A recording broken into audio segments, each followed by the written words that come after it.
Hi, this is Dr. Maggie Perry with Tell Me What You're Proud Of.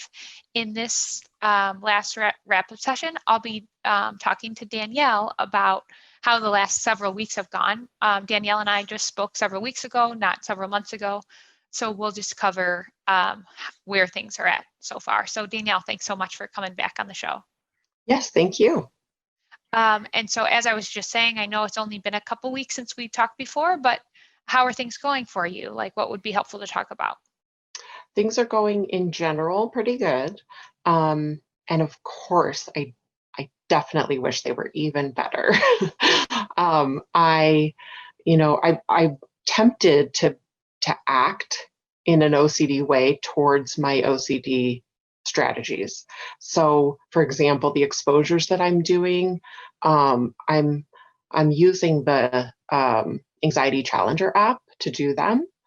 And every day I have doubts about whether I'm doing them perfectly. And so I didn't used to think I had any perfectionism because that's just not my main content area, but it's definitely creeping in there. And I constantly wonder, like, am I doing it right? What if I should probably just scrap this and start all over? But I'm not, because I'm recognizing that that's kind of I've learned enough from you and hearing others talk in huddle group therapy, that's not helpful. And in my own experience, I keep hopping from one thing to the next. I need to, while still bringing it up to you and asking for advice and stuff, but just kind of to keep with the uncomfortable feelings, not expect them to all just go away all of the sudden, or even after a week or 2 weeks or 5 weeks or 20 weeks. I have a chronic illness. I think I need to kind of just wrap my head around that. And what does that mean to you? Yeah, can you say more about that? Yeah, for me, I guess, to keep with the metaphor, for me, that would mean not just suffering for the rest of my life. That would be having my chronic illness and not doing anything about it. I think it's like I need to go and just make sure that I have the right doctor and that I'm on the right medication and that I'm on the right exercise schedule for my particular chronic illness or whatever, that I get a really cool bed because I have my chronic illness, whatever. I've always wanted a special bed. A posturepedic. No, I don't know. So yeah, as a metaphor, I just need to keep learning and keep practicing and being not expecting too much. Yeah, if I can just interrupt you there, that's a really great point. I think learning to accept OCD overall as a condition is different than accepting anxiety and OCD in any given moment. Both are really challenging. So in any given moment, noticing, okay, I was triggered, I had a thought, I'm having feelings, I'm having sensations. It's okay that these are here. They don't have to be meaningful. I don't have to brace or resist against them, and it doesn't mean that they're going to get worse. That's like willing acceptance in any given moment.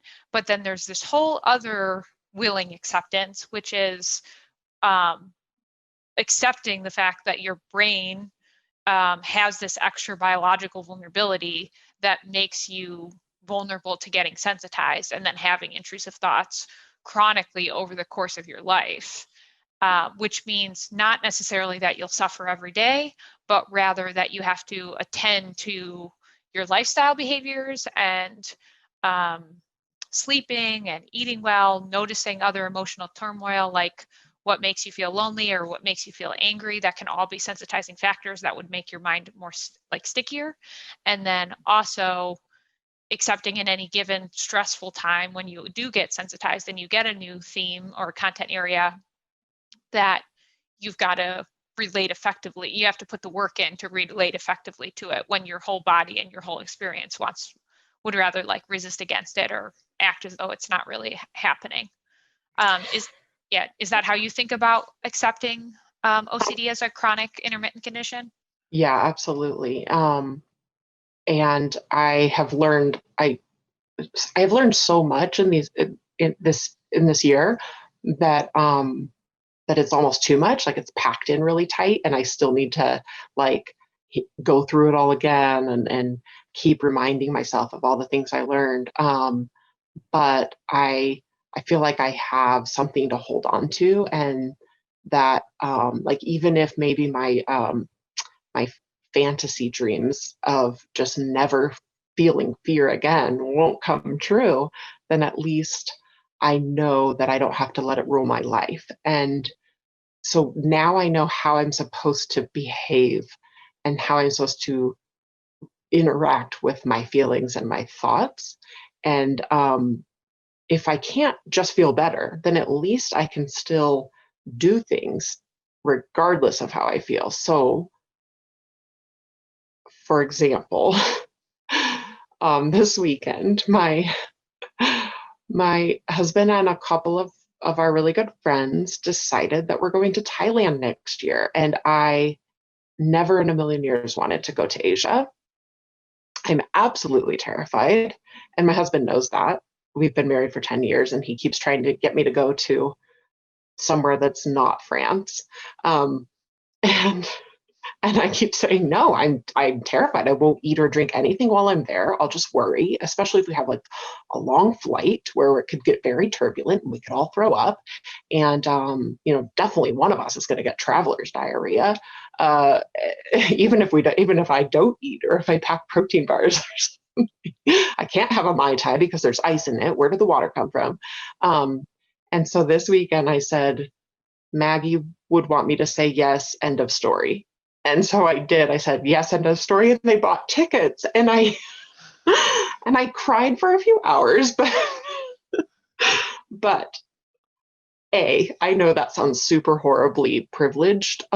We found really cheap tickets, and I know that most people would be like, "You're going to Thailand? That's amazing!" But for me, this is a struggle, and it's going to be an opportunity, a 360 days of opportunity until the trip, of not doing anything. I'm gonna feel it. I am nervous, but I have to make sure that I just don't do anything about it.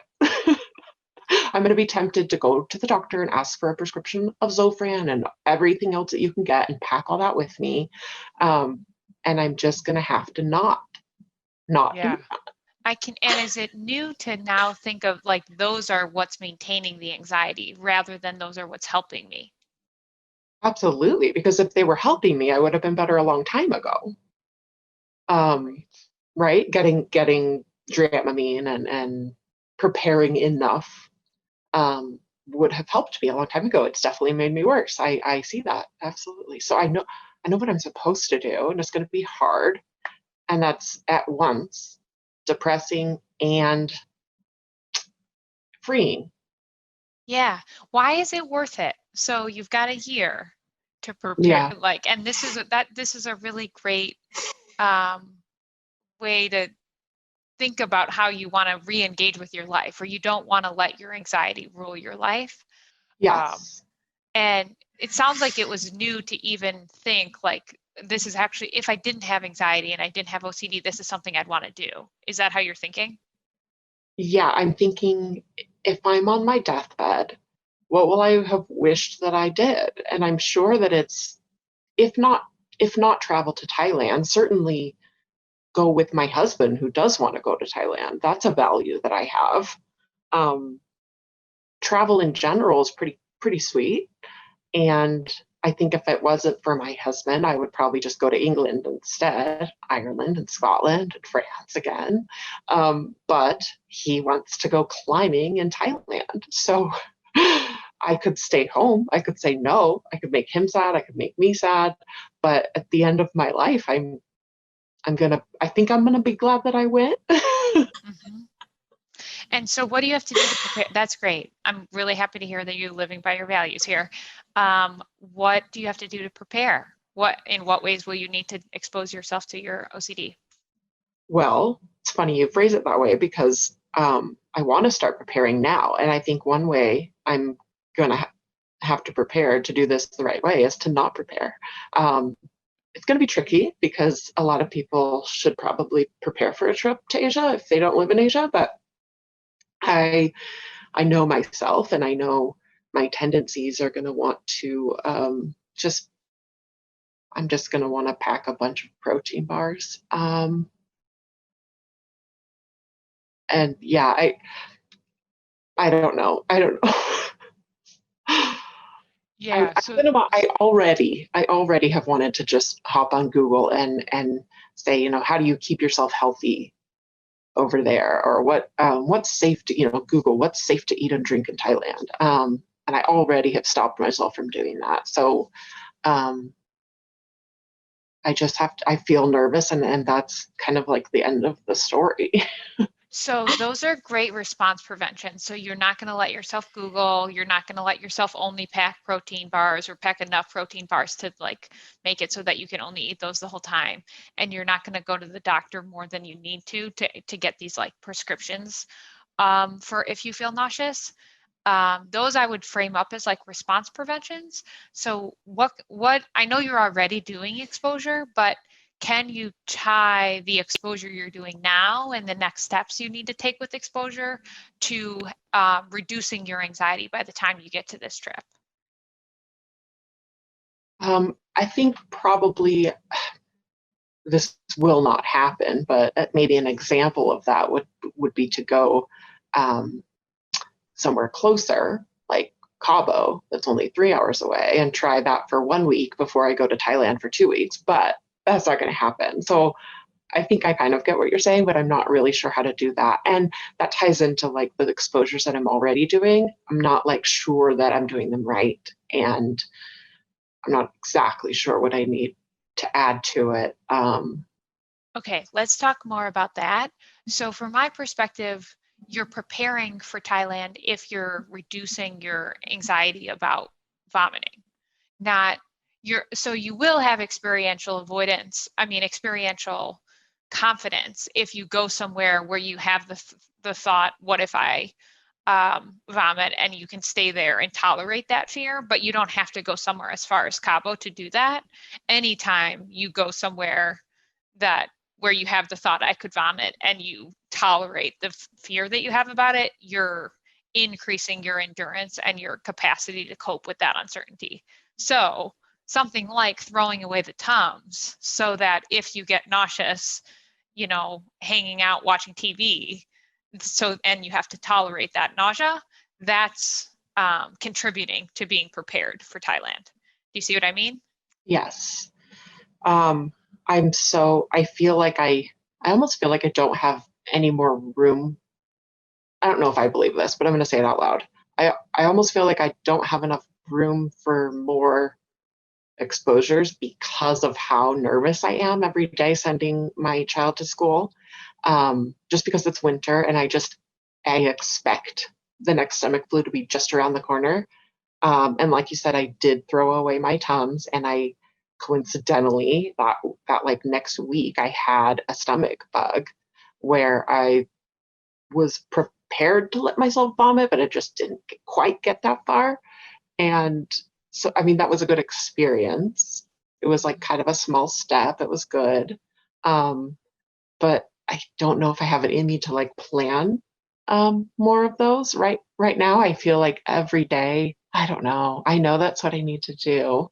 Like, for example, Well, need to go out and drive up to the mountains without Dramamine, and just, yeah, as a passenger, just drive around and feel nauseous and just do it. Um, yeah, that's a great exposure. So, but every day you have an incidental exposure when your yeah, child goes to school. yeah. So, um, are you relating to that incidental exposure as though it's an opportunity? I'm trying, and I mentioned this in Huddle, but I recently just realized the subconscious thoughts that are going through my head all day, and how I'm not challenging them enough. So I do need to keep trying to do that, or figure out how to do that. And the example was, if my coworker has a kid who's sick and I know she has two kids, I just automatically think to my comfort, I reassure myself and comfort myself by saying, well, I only have one kid, so we're going to have to deal with half the sickness. And that was not something that I was realizing that I was doing until recently. And so you suggested that when that thought pops into my head, that I say, well, I'll probably get it from her kid, or my my kid will probably get sick twice as much, just to be sassy and silly.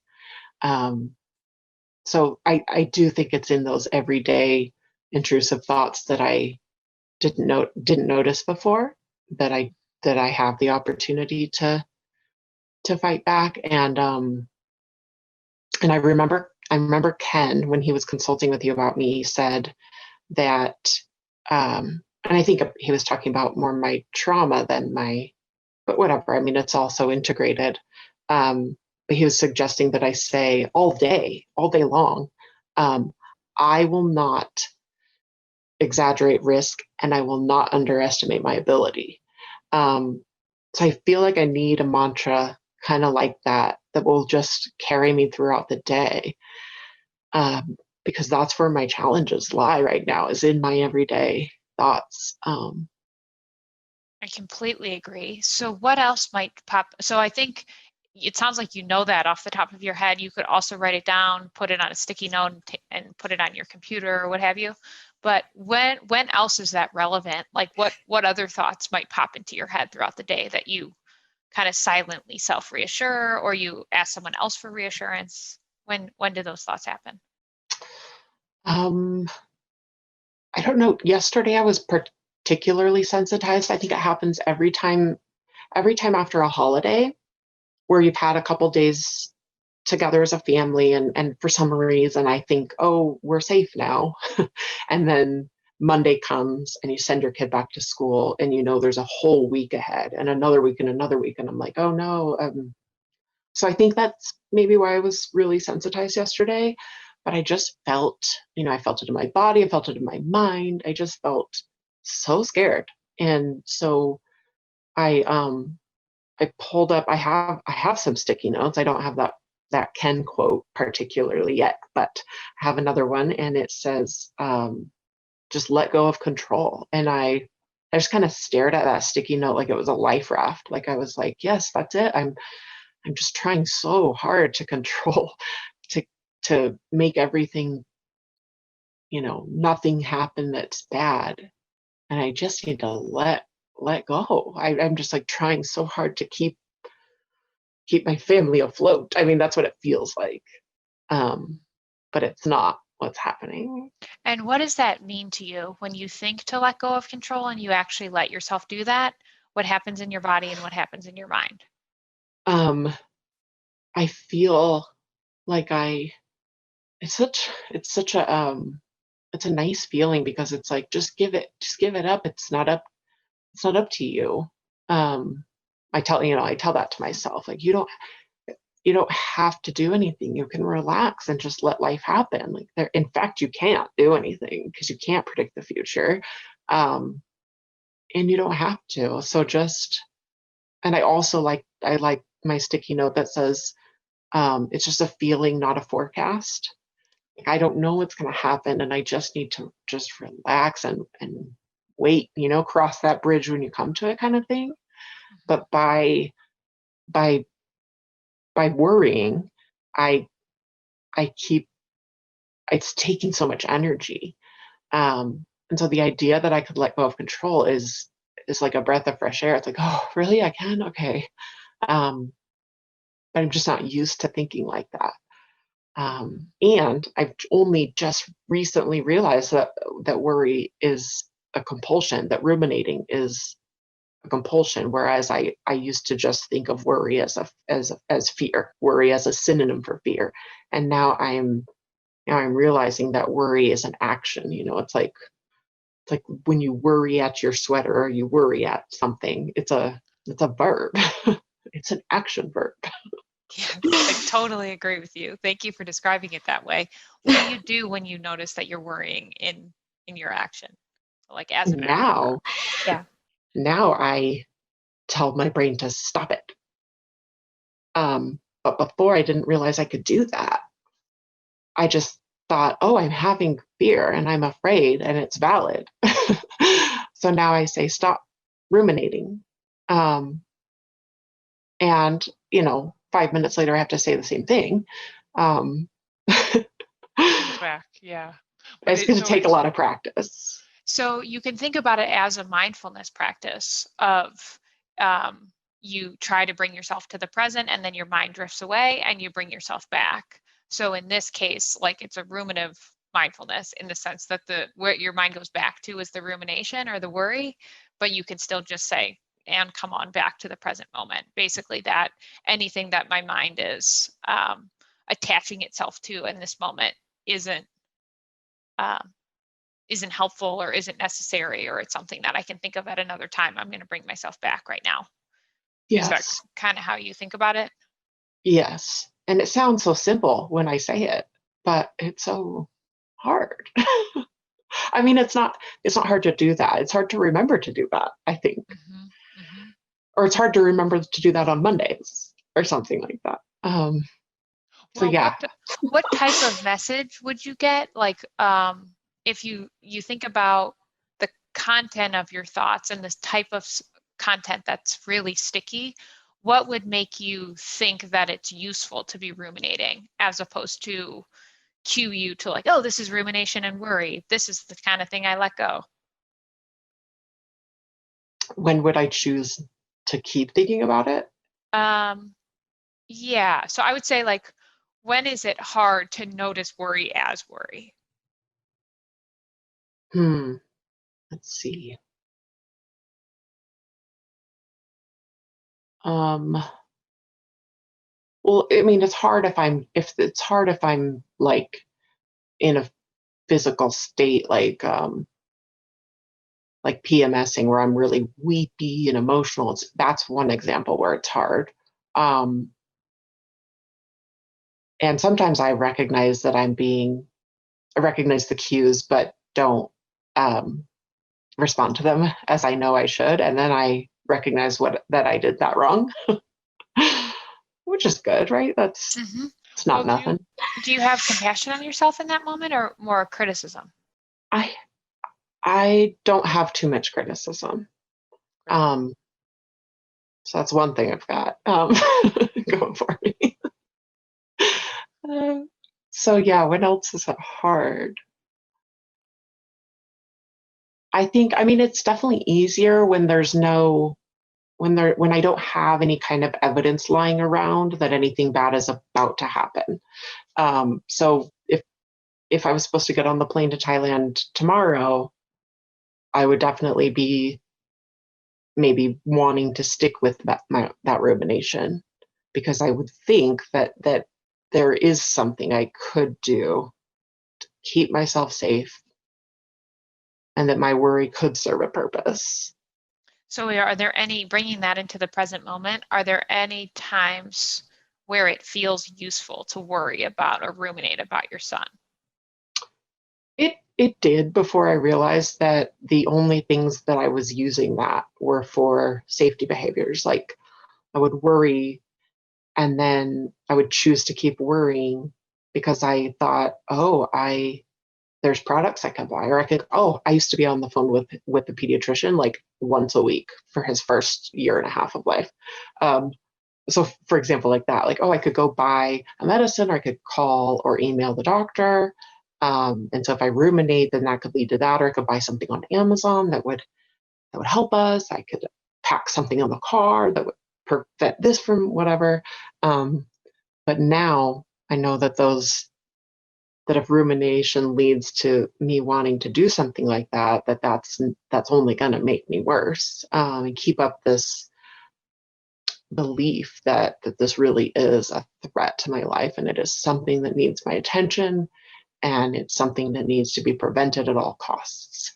And can you summarize what you shifted your narrative to or your belief system to? Now I know that. So one of the exposures that I have on the Anxiety Challenger app is just a little paragraph to myself that I just read, and it says, "You are afraid of you are in the bad habit of believing that stomach upset and vomit is a threat to your lives and a threat to your family, and it is not the threat that you think it is."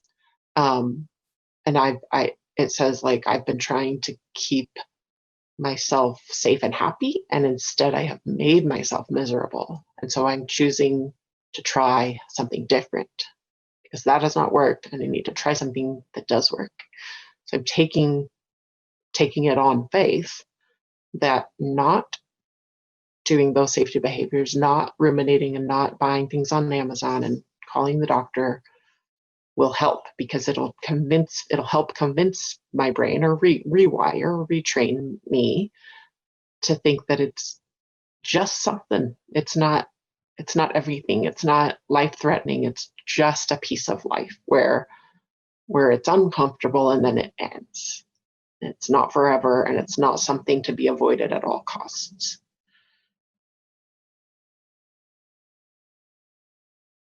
I totally agree. How'd you feel as you said that? It's hard because I definitely, there's pieces of me that doesn't agree. There's a big piece of me that says, no, it is something to be avoided at all costs. And I won't go to Thailand. Maybe I won't go to Thailand. Maybe I'll get out of it. Or, oh, this is horrendous. I kind of think, oh, maybe the vaccines won't work and we won't be able to travel because COVID won't be over. And that's a horrible thing to think. But there's a piece of me that's like, but then I don't have to go to Thailand. It's okay to have that thought.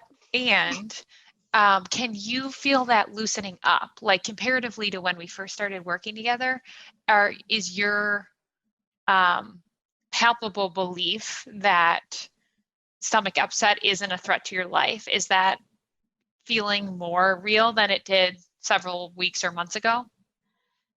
Yes. Yeah. And I'm trying to think why. So, because you're not reinforcing it. Yeah.